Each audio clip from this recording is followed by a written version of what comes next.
Do I look a little crazy? Do I look a little dirty? This is my second time recording this video because the first time it just came out blurry. So let's have an enormous, wonderful take two. I am absolutely coked out excited to start doing these old ass informative movie discussions, regardless of how they perform. And what better way to start than with Gaslight from 1944. To gaslight is to manipulate someone into thinking their existence and beliefs are wrong. It's become quite the popular term with the kids these days. So before we jump into this motion picture, let's slap some edutainment around the production.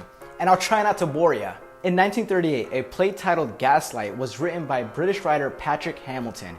It premiered in the Richmond Theatre in London on the 5th of December, and while it did see some beautiful success, it ended up wrapping up after 6 months. Of course, things travel around, and in 1941, Broadway welcomed Angel Street. It was the same thing as Gaslight, but under a different name. It even had the same premise. And speaking of premise, you're probably wondering, what is Gaslight about? I am so sorry for making you wait oh so long. Gaslight and all his incarnations tell the story of a man and his wife who move into a home that was previously occupied by a woman who was murdered for her jewels. And for whatever reason, the man feels compelled to make his wife feel crazy.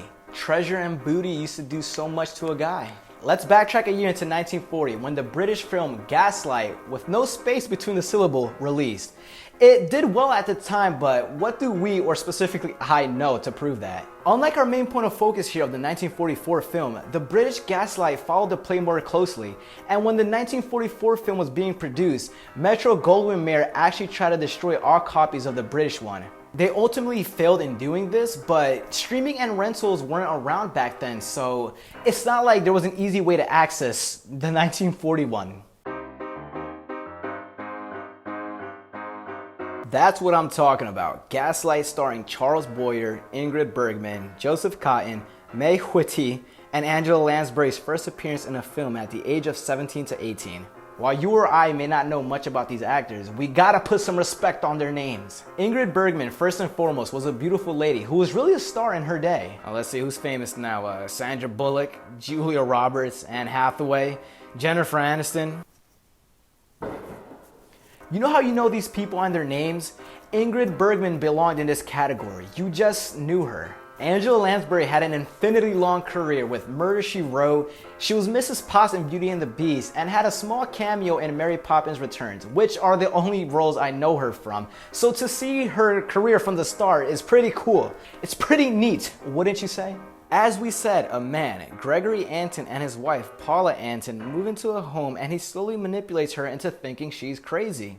The concept is very simple and makes for an interesting premise because how does he manipulate her and why?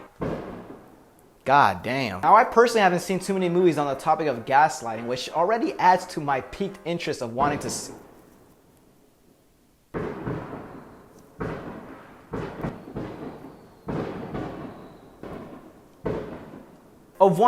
This, and as the movie came out in 1944, there weren't many scare tactics or noises or swift action sequences to muffle up the raw acting. So it's conversations and situations.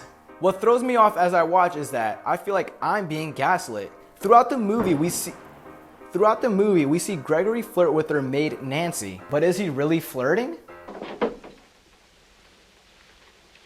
Gregory, how can you talk to Nancy like that? And why is he doing it in front of her? Paula, I hope you're not starting to imagine things again. What an idiot. But fun fact here between Charles and Ingrid is that the two of them were the same height, so they made him wear shoes and boots with 2-inch heels throughout filming. And towards the beginning of the movie, Ingrid's character leaves a train and meets Charlie's character where he had been standing on a box that she would kick throughout their takes. If a movie can make me feel, it instantly becomes good in my book. And aside from the confusion as to what was going on, it was constantly annoying to see this man blabber every 20 minutes about something that didn't happen.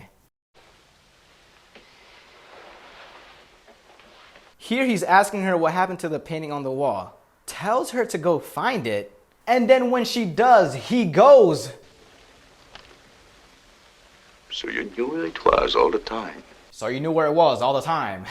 If I am looking for something, there's a good chance I'm gonna find it, especially if it's in a poor hiding spot. So you guys have a general gist of what's going on here, and as the story progresses, Paula becomes increasingly hysterical. Set designers would even fill up the rooms with more and more random knickknacks as the story continues, which I myself didn't know until my research. Whilst all this is happening, there is an inspector, a detective if you will, who has noticed that the woman who lives in a certain house, Paula, doesn't leave the house much. When she is in public, he notices some odd behaviors and sets to discover what's going on. Why is Inspector Brian Cameron interested in some random couple? Because they live in a murdered famous person's home and has reason to believe something is up to no good.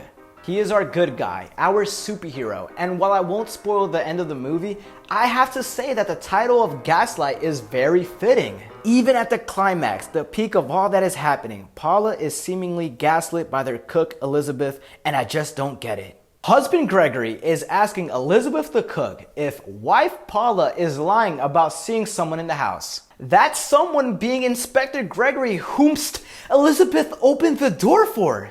And then Elizabeth says, Elizabeth, say it, Elizabeth, say it. No, Mum. I didn't see anyone at all. although this is what Wikipedia says and some commentaries on the scene itself. So who knows the real truth? I'm going with what they're saying. Gaslight does its job showcasing a declining woman's sanity as she does her best to remain confident in her reality. The supporting cast of the maids and inspector hold this movie up on their backs as their presence was felt and needed. And the ending of this movie is so satisfying as Paula plays into her hysteria and insanity and uses it as a weapon against Gregory. Do I talk about the ending? Do you really care? I'm sure that anyone from 30 to 40 and under that clicks on this video won't bother watching Gaslight. It's not impossible, but I don't know too many youths that watch black and whites.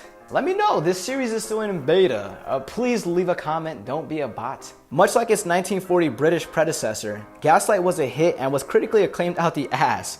It boasted a $4.6 million box office against its $2 million budget and landed 7 Oscar nominations at the 17th Academy Awards.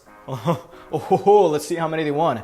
Elvis had 8 nominations and won nothing because of that freaking everything every. Ingrid Bergman won the Best Actress category, while their second win went to production design, which, if I may interrupt once more, is a pretty cool feat. For one, the director of Gaslight, George Cukor, had wanted to hire Paul Hutchinski, who was a German refugee because, you know, World War II. His previous work was uncredited set design, so the producers wanted someone more established in the industry. But lo and behold, they won that Oscar, baby. And the second reason for the award wins being such a cool feat is that it was Ingrid's first Oscar win, and she had been going up against other nominees that had already won an Oscar prior.